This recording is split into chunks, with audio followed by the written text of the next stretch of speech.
Hi everyone, it's Siobhan Bent here, the Mortgage Lady. Thank you again for stopping by my page. Today I wanted to start with sharing a little bit of information about myself and how I got into the mortgage industry. Now at the age of 23, I decided I was ready to move on my own, but I was not interested in paying rent. I didn't know anything about purchasing a property. I didn't know that I needed a realtor or a lawyer or anything like that. But I was introduced to a mortgage broker who at the time made the process very stress-free. He came to my house, he brought the documents, he would explain everything to me. I signed the line, I got my keys. Okay, well, that's the condensed version. Nonetheless, I was very intrigued by the role he had played in this life-changing experience. But fast forward 2 years, I was in a job that I was sick and tired of. I was sick and tired of them telling me when to come, when to go, when to take a break. And I was tired. But the opportunity to join a mortgage brokerage team fell in my lap. And guess what? I took it, and here I am 16 years later. I just dated myself. 16 years later, loving the industry on good days. I've helped hundreds of families in the same exact process that I experienced so many years ago. Now, this is why I'm here. I'm here to help you with the foundational information to help you on your journey to home ownership. But today, we'll be talking about credit. Credit is one of the pillars of home ownership. Lenders, when they're assessing your application, credit is something, almost the first thing that they look at. They want to see how you pay your bills.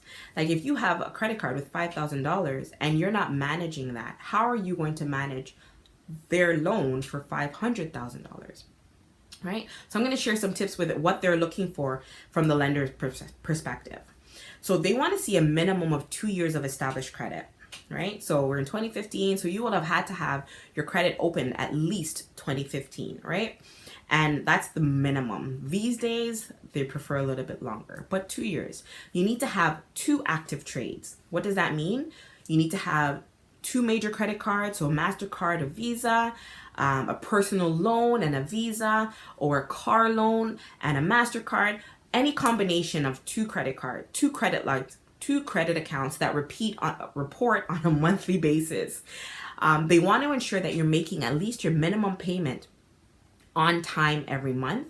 They want to ensure that you're not living off of credit, so your balances are not maxed out. Your balances are not matching your limits. So if you have a limit of $10,000, your balance is not $10,000.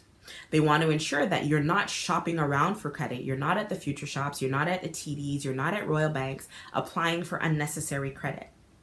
Those are the basics. Now they want to ensure that you are managing your debt before they extend any further credit to you. Now, some tips on how to maintain the credit that you have. As I said, you want to ensure that your balances are not exceeding 50% of the limit. You want to pay the minimum payment before the due date. I always tell my clients, pay them, don't wait until the due date, because we live in a technological world where anything can shut down. So if you make that payment and TD system shuts down, they won't get your payment, but they will report it late as soon as their system comes up. So you want to ensure that you're making those payments a few days before your due date. You want to apply for credit only when you need it. And when you have it, just maintain it. All right. I think that's basically the foundation of it. You want to ensure that you are making your payments on time. A tip that I always tell clients that a lot of people don't know is that even your cell phones, they report on your credit on a monthly basis. So you want to ensure that they too are being paid on time, usually in full, because the lenders see this. And although it's a minor debt, it still can reflect on your overall credit rating. Now, so I think that's basically what I wanted to cover today in terms of the mortgage aspect of credit. If you do have any questions, I am available at any time via email or by phone. My information will be in the box, and I look forward to sharing more information with you on my next video. So bye for now. This is Siobhan Bent, the Mortgage Lady. Talk to you soon. Bye-bye.